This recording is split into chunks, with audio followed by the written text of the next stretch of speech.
الشهادة هو الرحمن الرحيم.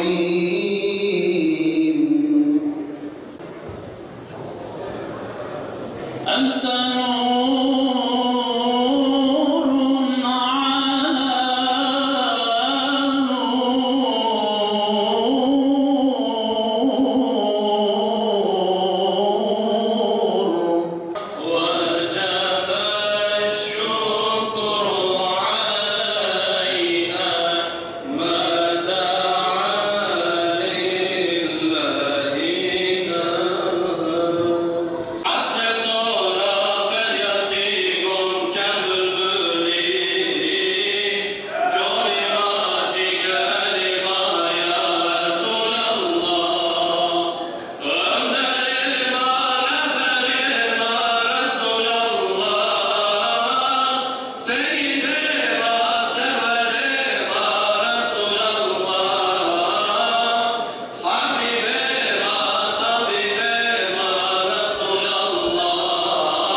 İçim kardeşlerimizin okumuş olduğu ilahilerle bu kutsal mekanda coşuverdi.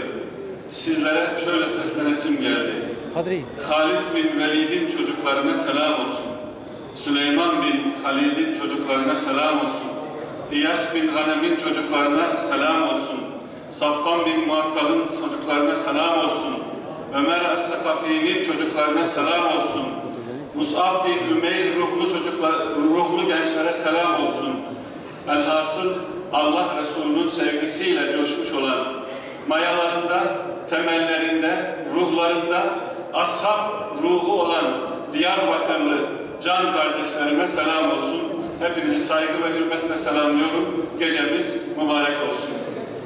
Ramazan'a tam girerken, bu topraklardan geçerken kendisine emanet edilen gül sularıyla Mescid-i Aksa'nın mihrabını yıkayan Selahaddin Eyyubi'nin torunları, burada daha anlamlı Kudüs'ü konuşmak, tam Ramazan'a girerken Kudüs, İslam'ın şehri olmasın diye, İslam'ın şehri olmaktan uzak olsun diye işgal edilmiş bir şehir olan Kudüs, başkent ilan edildi. Buna direnen Gazze'deki kardeşlerimiz onlarcası hunharca şehit edildi. Başımızı eziyor bütün dünya. Küresel güçler başımızı eziyor. Başımızı kaldırmaya fırsat vermek istemiyor. Biz saflarımızı sıklaştırarak, biz ümmet olarak, biz Hazreti Selman-ı Farisi'nin "Ene Selman İbn-i İslam, ben İslam'ın oğlu Selman'ım, ben İslam'ın oğlu Selman'ım, Allah'ın kulu olmak, İslam'ın müntesibi olmak, Muhammed Mustafa Aleyhisselatü Vesselam'ın ümmeti olmak şereflerin en azizidir, en üstünüdür demeyi başaramazsak ezmeye devam edecekler. Bizi birbirimizle zayıflattıktan sonra ilk kıblemizi elimizden alıyorlar. Birbirine düşürüyorlar. Filistin'in içerisinde biz de bu oyuna geliyoruz. Diyarbakır denilince aklımıza peygamberler geliyor. Peygamber şehri. Başka taraflar peygamber şehri diye anılıyorlar. Biz yeteri kadar kendimizi anlatmadığımız için, yeteri kadar kendimizden bahsetmediğimizden dolayı Diyarbakır denilince elinde taş, polis panzerinin üzerine atan çocuklar geliyor. Hak etmiyoruz bu görüntüyü biz. Hak etmiyorsunuz bu görüntüyü. Çocukların elinden tutmak babalarının görevi. Çocukların yüreğine girmek annelerin, babaların görevi.